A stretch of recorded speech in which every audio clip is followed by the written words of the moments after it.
humans are selfish. Why I am using this statement? Because humans are having a natural tendency to give the answer of any problem from their own point of view. They never think about the perspective of the system. They never think about the view of the process. So, whenever they are looking for some solution, some answer, it is always their own angle which is giving them some advantage. Now, what is the problem with this approach? The problem is being selfish is always negative at the end. If you are selfish, you always get some biased result or some biased answers. Now, this whole thing is okay and in the practice with our daily behavior, but even in the science, most of the people are doing same. Whenever they are studying a complex subject like biology, and when they read a particular statement or read a particular fact, and then they try to give the answer of that particular problem, they don't think about the biological system. They always give the answer from their own point of view.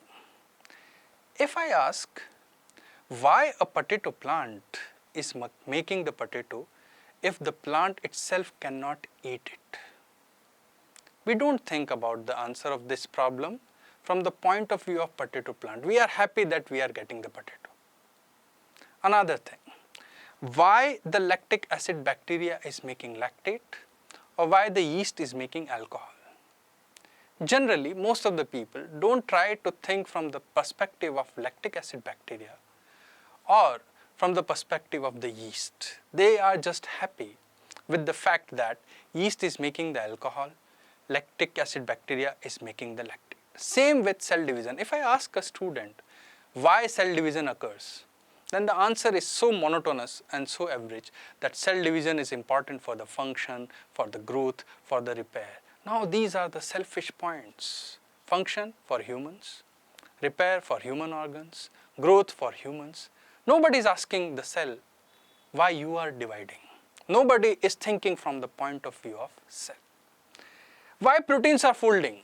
The answer is so monotonous because folded proteins are functional proteins. Nobody is thinking from the point of view of protein and many more.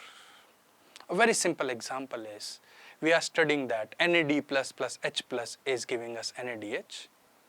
But the problem is somebody taught us in class 10th or in higher school that two positive charges cannot be attached together, they are going to repel. But we are just happy because NADH is forming.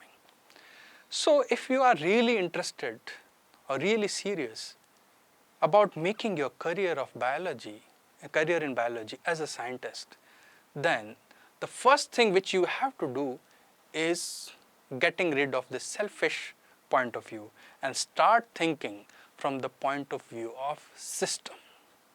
If I ask a potato plant that, sir, why are you making the potato? If you are not going to utilize it, then the plant will say, I don't care about making the potato. I am stuck in a position where I am doing photosynthesis for 24 hours. Then the result of photosynthesis is what? Glucose. These many glucose molecules are going to increase the osmotic pressure, and because of that osmotic pressures, my cells will burst. Now, how to reduce that osmotic pressure? Just by converting these billions of millions of glucose molecules into few starch molecules and storing them in a potato. It is my defense mechanism. You will get the real answer if you are asking for the point of view of the system itself. The lactic acid bacteria will say, I don't care about making curd for you. My problem is I run the glycolysis, I convert the glucose into pyruvate.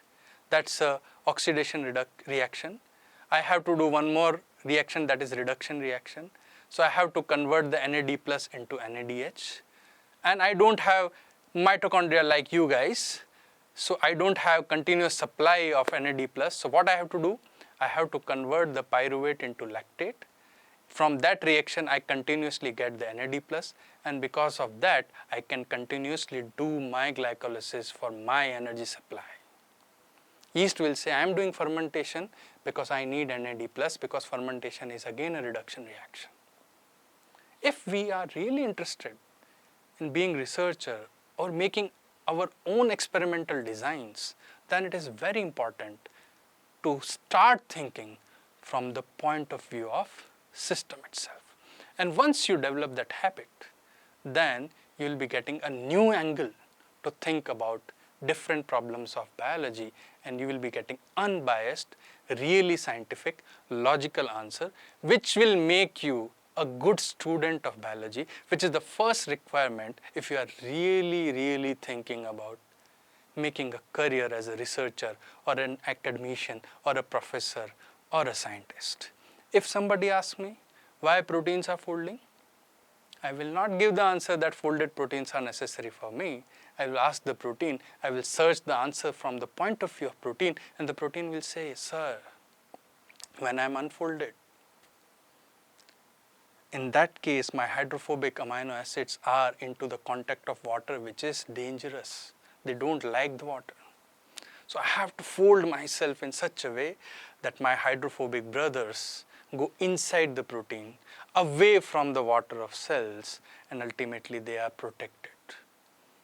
And the whole process is governed by what? Governed by entropy.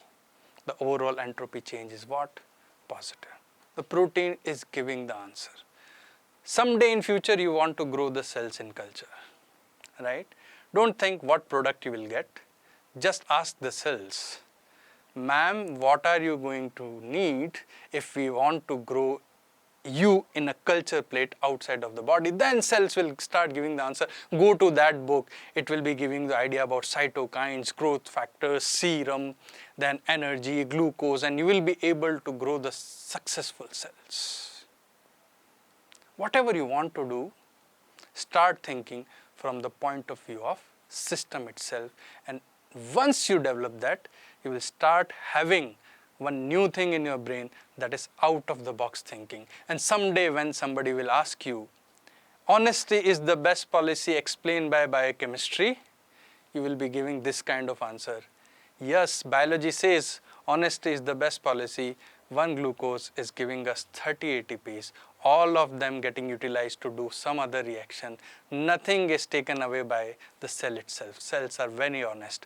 And suddenly you will be having answer of another thing. You will be start saying that thermodynamics and physics says honesty is not the best policy because a Carnot engine is using 100% of the fuel and giving only the 20% of the efficiency. This is my first advice to the students who are trying to become a good student of biology. Stop thinking from your point of view and start thinking from the point of view of the system. You will be getting right, logical, unbiased answers that will make you out of the box thinker, and that will push you towards getting a good career in biology.